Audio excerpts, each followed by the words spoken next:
सामने नाज़रीन, मैं हूं उनका मेज़बान अमान अशरफ और आप देख रहे हैं मेरा ऑफिशियल पेज। नाज़रीन, आज की खबरों के हवाले से बात करते चलें तो मैं आपको बताता चलूँ जी कि भारत के खिलाफ जंग में जो JF-17 हंटर है उसको मौसर फाइटर जेट बना दिया गया है। ये बरतानवी टेलीग्राफ के मुताबिक ये बनाया गया है।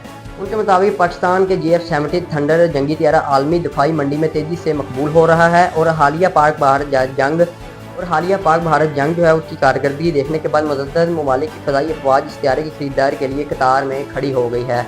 और इसी के साथ साथ आपको बताते चलें कि पाकिस्तान के कई ममालिक के साथ मुआहदे तय पा चुके हैं, जबकि बहुत जल्द मुतवक्का है। सऊदी अरब अमेरिकी टेक्नोलॉजी के होते हुए भी पाकिस्तान से जदीद असली साजो सामान जो है वो उसको ख़रीदने में दिलचस्पी रखता है। और सऊदी अरब के अलावा बांग्लादेश, इराक, इंडोनेशिया और लीबिया की नेशनल आर्मी भी JF-17 थंडर खरीदने जा रही है। आगे बढ़कर आपको बताते चलें कि जी अडयाला जेल के बाहर कारकुन पर तशद्दुद, खवातीन समेत 11 अफराद को हिरासत में ले लिया गया है। ये PTI की जानब से कहा गया है और PTI के मुताबिक इमरान खान से मुलाकात के लिए इनके अहले खाना और पार्टी कारकुन जेल के बाहर मौजूद थे और ताहम पुलिस ने इस पुरअमन सरगर्मी को रोकने के लिए ताकत और तशद्दुद का इस्तेमाल किया। इस कार्रवाई के नतीजे में 11 मर्द कारकुन को थाना रवाज, जबकि 3 खवातीन ज़ुलेखा, डॉक्टर इस्मा और सानिया सफीर को रावलपिंडी पुलिस ने तहवील में रखा हुआ है।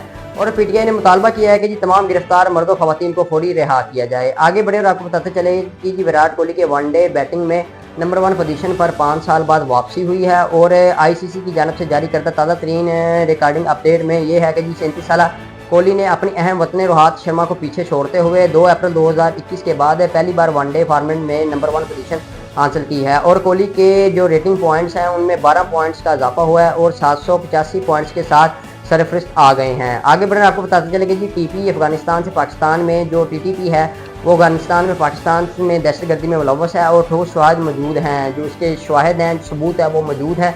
ये अली अमीन गंडापुर की जानब से कहा गया है और उन्होंने ये भी कहा है कि उन्होंने ये तस्दीक की है कि अफगानिस्तान की सरजमीन पाकिस्तान के खिलाफ दहशतगर्दी के लिए इस्तेमाल होने के वाज़ेह और दस्तावेजी सबूत मौजूद हैं। और इनका कहना है कि सूबाई और वफाकी दोनों हुकूमतों के पास इस हवाले से ठोस शवाहिद मौजूद हैं और TTP के ये सरगर्मियाँ जो है वो अफगान हुकूमत और तरीके तालिबान अफगानिस्तान के इल्म में है और इनकी हमायत से हो रही हैं। ये अली अमीन गंडापुर साहब की जानब से कहा गया है।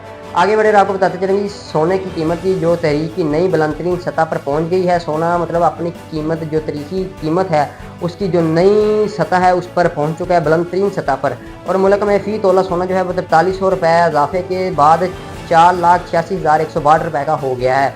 और जबकि आलमी बाजार में सोना जो है वो $43 इजाफे के बाद $4,638 फ़ी औंस का हो गया है। आगे बढ़े आपको बताते चलेंगे जी पंजाब के सरकारी महकमे में पेट्रोल डीजल गाड़ियों की खरीदारी पर जो है वो पाबंदी आयद कर दी गई है। पंजाब हुकूमत के इस फैसले के तहत आइंदा तमाम सरकारी महकमे जो है सिर्फ इलेक्ट्रिक या बैटरी गाड़ियाँ ही खरीद सकेंगे। ताहम फील्ड ड्यूटी या मामूर गाड़ियाँ जो हैं वो उसको पाबंदी से मुतहदा करार दे दिया गया है। और सूबे में नए पेट्रोल पंप्स के लिए NOC की मंजूरी को इलेक्ट्रिक चार्जिंग यूनिट्स की तस्दीक से मुशावरत है वो उस पर किया गया है। मतलब जो अब नए पेट्रोल पंप्स वगैरह भी वो चार्जिंग यूनिट के साथ ही उसको उनको पहले NOC लेना पड़ेगा, तो फिर जो है वो बहाल होंगे। ये हुकूमत की जानब से पाबंदी आयद की गई है। आगे बढ़े आपको बताते चले कि जी PCB ने मुल्तान सुल्तान की मलकियत के हकूक़ के लिए बोलियाँ तलब कर ली हैं। और PCB के मुताबिक 2021 के चैम्पियन फर्नीचर मुल्तान सुल्तान के हकूक़ के लिए ख्वाहिशमंद उम्मीदवार अपनी तकनीकी तजावीज़ हैं उनके मुताबिक 30 जनवरी तक जमा करा सकते हैं। नवंबर में मुल्तान सुल्तान के मालिक जो आला तरीन फर्नीचर से अलाइदगी का ऐलान किया था। तो जब आपको मालूम हुआ कि आपकी एक्स जो है वो दोबारा शादी करने जा रही है तो मुल्तान सुल्तान की फ़रोख्त पर अली तरीन उनका तंज वायरल हो गया है।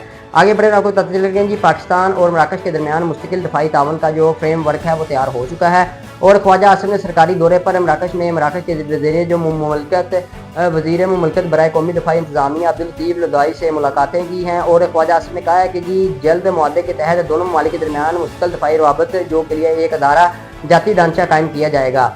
आगे बढ़कर आपको बताते चलें कि अरशद शरीफ कतर केस आखिरी मरहल में वफाकी आईनी अदालत का केस है वो निपटने का आइनिया हो चुका है। और वफाकी आईनी अदालत में समाअत के दौरान जस्टिस अमर फरूक ने रिमार्क्स दिए हैं कि जी अदालत इस मामले में मुनासिब हुक्म जारी करेगी। और जस्टिस अमर फरूक ने इस्तारा किया है कि कीनिया में अब तक क्या पेशरफ्त हुई है। अरशद शरीफ की बेवा के वकील ने कहा है कि जी कीनिया की अदालत के कहने के बावजूद भी तफ्तीश में कोई अमल पेशरफ्त जो है वो नहीं हो सकी। आगे बढ़कर आपको बताते चले कि जी कोहाड़ में पहाड़ी तोदा गिरने से 7 अफराद जो है वो जाबाक हो गए हैं और उनमें से 1 अफराद जख्मी हुआ है। और कोहाड़ के तहसील गंबड़ के नवाही इलाके कमर कले में पहाड़ी तोदा गिरने के अफसोसनाक वाक़या जो पेश आया है। रेस्क्यू 112 की टीमों ने तवील ऑपरेशन के बाद मिलत जो तमाम अफराद हैं उनको वो निकाल लिया है और वहाँ से निकाल लिया गया है रेस्क्यू 112 की जानब से। नाज़रीन, ये थी हमारी आज की अपडेट। और जो पिछले 4 दिनों से हमारे डेली बेसिस पे व्लॉग भी नहीं आ रहे और हम जो तजिया वगैरह करते थे वो भी नहीं कर सके क्योंकि कुछ मसरूफियत ऐसी आ चुकी थी जिसकी वजह से डेली व्लॉग पर टाइम नहीं दिया जा रहा था। लेकिन इंशाल्लाह हम कल या परसों से रेगुलर अब डेली व्लॉग बनाया करेंगे और जिस तरह हम काम कर रहे हैं, मैं और मेरी टीम, इस तरह हम इंशाल्लाह अब रेगुलर काम करेंगे। और ये जो 3-4 दिन व्लॉग्स हमारे अपलोड नहीं हो सके, इस हवाले से हम आप सबसे माज़रत ख़्वाह हैं। बहरहाल ये थी हमारी आज की अपडेट। इसी के साथ अपने मेज़बान को दीजिए इजाज़त। अल्लाह हाफ़िज़।